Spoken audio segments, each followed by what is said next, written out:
This is Luis with your 1 Minute Insight. My 4-year young daughter taught me something very important, and it's actually something I've been applying with my clients and helping them through the digital transformation journey. And it's this: get into their world, experience what they're experiencing, play in the dirt, see what they're seeing, watch what they're doing every day, and from there, you'll get to see what's working, what's not working, and you can make recommendations.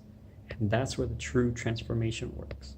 So if you're not getting into your client's world, it's tough to help them through the transformation. You can't do it virtually. You have to be on site.